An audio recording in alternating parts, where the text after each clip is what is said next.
मित्रांनो, आपल्या आजूबाजूला असे बरेच त्रासदायक लोक असतात, जे आपल्या जवळचेच असतात पण त्रासदायक असतात, निगेटिव्ह असतात आणि ते नेहमी आपल्या मनाचं खच्चीकरण करण्याचा प्रयत्न करत असतात. तर ही जी त्रासदायक माणसं असतात त्यांना हँडल करणं साध्या सरळ माणसाला थोडं कठीणच जातं आणि आपल्याला बऱ्याचदा इच्छा नसतानाही त्यांच्या मनाप्रमाणे वागावं लागतं, त्यांचा त्रास सहन करावा लागतो.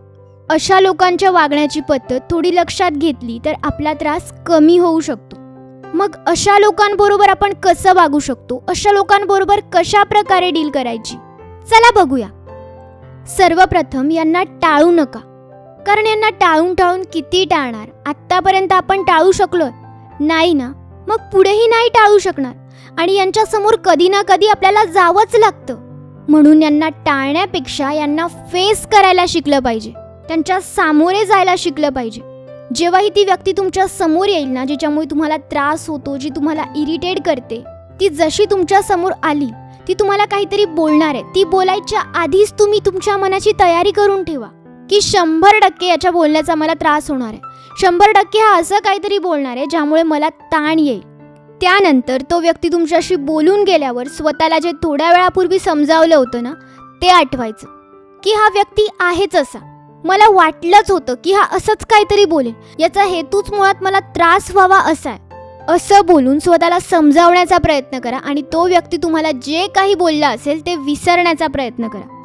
आणि सगळ्यात महत्त्वाचं म्हणजे तो स्वतः काहीही सांगू देत, काहीही विचारू देत, आपण मात्र त्याच्याशी वन वर्ड कम्युनिकेशन ठेवायचं. जसं की बरोबर आहे, अच्छा असं झालं का, नाही असं काही नाहीये, बरं ठीक आहे.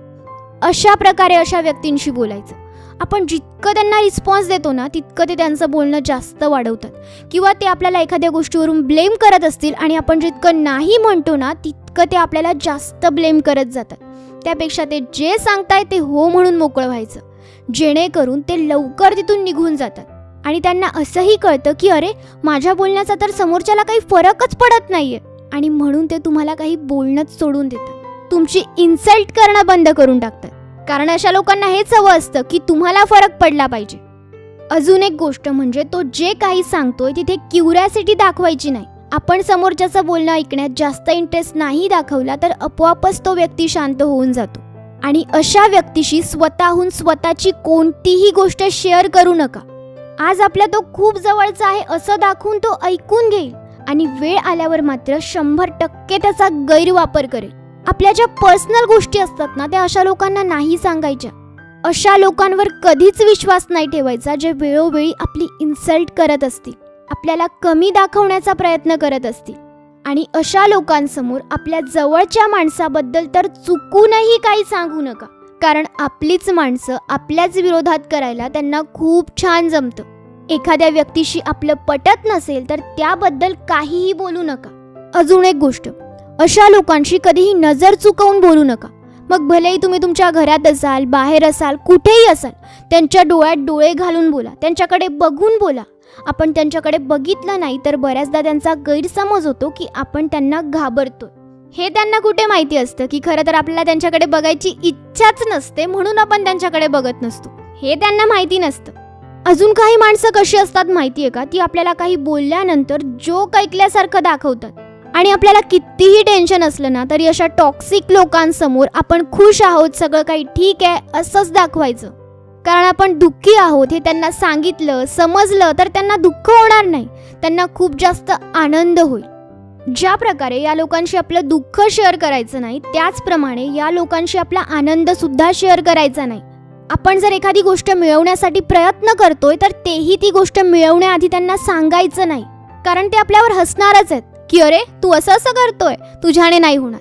ते आपल्याला डिमोटिवेट करण्याचा प्रयत्न करायला लागतात आणि अशा लोकांमुळे आपण खरंच डिमोटिवेट होऊन जातो. आणि आपल्याला कळतं ना, असे काही लोक असतात जे आपल्यासोबत आपल्या समोरच गोड बोलतात, तोंडावर गोड बोलतात आणि मागून मात्र ते आपला तिरस्कार करत असतात.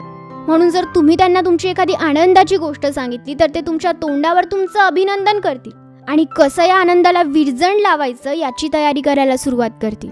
या माणसांचं कसं असतं माहितीये का, ही माणसं इमेज कॉन्शियस असतात, बदनाम व्हायला घाबरतात आणि स्वतःची खोटी इमेज घेऊन फिरतात. ते स्वतः सतत स्वतःला फेक दाखवत असतात. त्यांच्या बोलण्यात आणि त्यांच्या असण्यात खूप फरक असतो.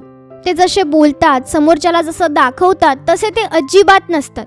आणि आता सर्वात महत्त्वाची गोष्ट म्हणजे अशा लोकांकडून कधीही आर्थिक मदत घेऊ नये. अशा लोकांकडून कधीच आपण उसने पैसे किंवा काही मदत नाही मागितली पाहिजे. कारण अशी काही लोक असतात, ती ठरवून येतात एक टार्गेट घेऊन, एनीहाऊ आपल्याला मनातून अस्थिर करायचं आहे, हाच त्यांचा उद्देश असतो. ही माणसं समोर असल्यावर ना डोक्याचं आणि मनाचं दार लावून एक डस्टबिन ओपन करून ठेवायची, जेणेकरून ते जे काही निरर्थक बोलतील ते डोक्यात मनात न जाता डस्टबिनमध्ये जाईल. आणि जर तुम्हाला खुश राहायचं आहे ना, तर अशा लोकांपासून तुम्हाला जितकं दूर राहता येईल तितकं दूर राहा. यांना इग्नोर करायला शिका. यांच्या कोणत्याही गोष्टीचा तुम्हाला फरक पडू देऊ नका.